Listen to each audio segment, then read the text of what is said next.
misteri Gunung Lawu pendaki hilang kembali tanpa ingatan. Bayangkan, kamu pergi mendaki bersama teman-temanmu. Semua terasa normal. Kamu bercanda, tertawa, bahkan sempat makan bersama di perjalanan. Tapi, saat perjalanan pulang, tiba-tiba kamu tidak bisa menemukan satu orang temanmu. Lebih anehnya lagi, orang itu tiba-tiba sudah ada di rumahnya. Dia tidak ingat pernah mendaki. Bahkan, dia bersumpah sama sekali tidak ikut perjalanan itu. Inilah misteri Gunung Lawu. Kisah nyata seorang pendaki yang hilang dan kembali tanpa ingatan.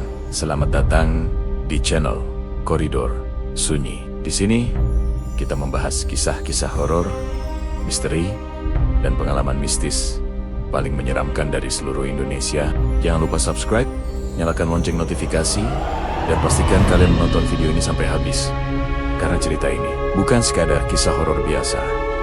Ini adalah sebuah misteri nyata yang sampai sekarang belum terpecahkan.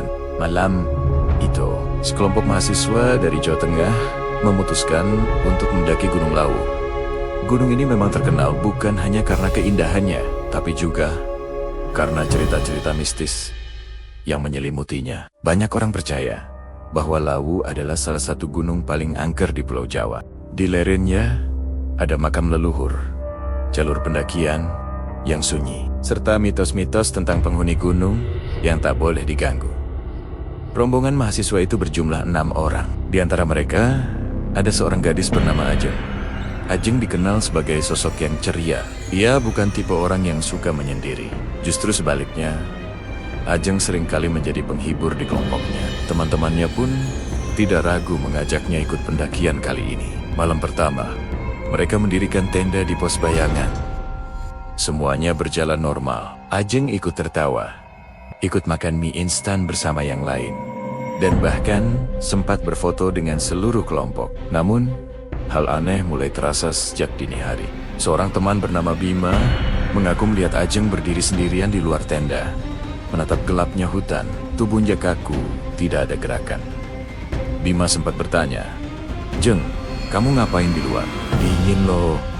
Masuk ke dalam tenda. Ajeng hanya menoleh sebentar, tersenyum tipis, lalu masuk kembali ke dalam. Bima tidak berpikir macam-macam. Ia menganggap Ajeng mungkin hanya butuh udara segar. Tapi sejak saat itu, suasana terasa berbeda. Keesokan harinya, kelompok itu melanjutkan perjalanan. Mereka bercanda, saling menyemangati, dan akhirnya sampai di puncak. Namun, saat perjalanan turun, Ajeng tiba-tiba menghilang. Awalnya mereka kira Ajeng berjalan terlalu jauh di depan. Tapi setelah dicari ke segala arah, Ajeng tidak ada. Bahkan barangnya tas, botol minum, dan jaket juga tidak ditemukan. Panik, rombongan segera melapor ke tim SAR.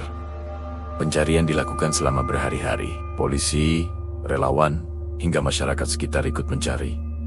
Tapi hasilnya nihil, seolah-olah Ajeng menghilang begitu saja, ditelan oleh Gunung Lawu. Beberapa hari setelah pencarian dihentikan, keluarga Ajeng mendapat kabar mengejutkan.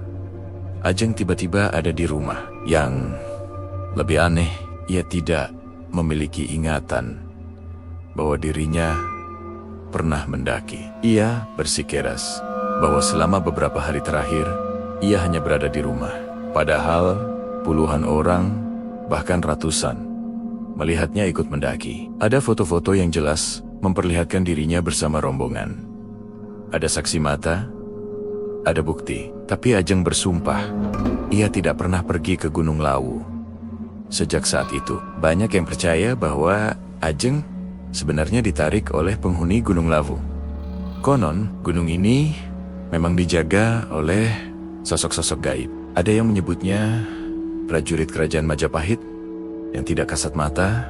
Ada pula yang menyebutnya sebagai penunggu gaib yang menjaga kawasan tersebut. Beberapa dukun Jawa bahkan mengatakan Ajeng sempat dibawa ke alam lain, alam yang sama sekali berbeda dengan dunia manusia. Alam di mana waktu berjalan dengan cara yang lain. Mungkin ketika tubuhnya menghilang di dunia nyata, jiwanya sebenarnya sedang berada di dimensi lain. Bayangkan, jika kalian ada di posisi Ajeng, pergi mendaki bersama teman-teman, lalu tiba-tiba menghilang. Dan ketika kalian kembali, semua orang bersaksi bahwa kalian ikut pendakian. Tapi kalian sendiri sama sekali tidak ingat apa yang sebenarnya terjadi. Apakah Ajeng benar-benar hilang di Gunung Lawu? Atau sebenarnya Ajeng bukan lagi Ajeng yang sama? Beberapa saksi bahkan mengatakan ada yang aneh dengan sikap Ajeng setelah kembali. Ia menjadi lebih pendiam, sering termenung, dan kadang berbicara sendiri. Keluarganya pun ketakutan. Apakah benar yang kembali itu adalah Ajeng? Atau hanya sesuatu yang menyerupainya? Hingga kini, misteri itu tidak pernah terjawab. Gunung Lawu tetap menyimpan rahasia. Dan Ajeng adalah salah satu bukti bahwa ada hal-hal yang tak bisa dijelaskan dengan logika. Teman-teman, itulah kisah nyata misteri pendaki Gunung Lawu yang hilang, lalu kembali tanpa ingatan. Bagaimana menurut kalian? Apakah Ajeng benar-benar ditarik ke dunia gaib? Atau ini hanyalah gangguan psikologis yang sulit dijelaskan? Tuliskan pendapat kalian di kolom komentar. Dan kalau kalian pernah mendengar kisah horor lain di Gunung Lawu, jangan ragu untuk berbagi dengan kita semua. Jangan lupa like, share, dan subscribe agar kalian tidak ketinggalan kisah horor berikutnya. Sampai jumpa di cerita selanjutnya, kalau kalian masih berani menontonnya.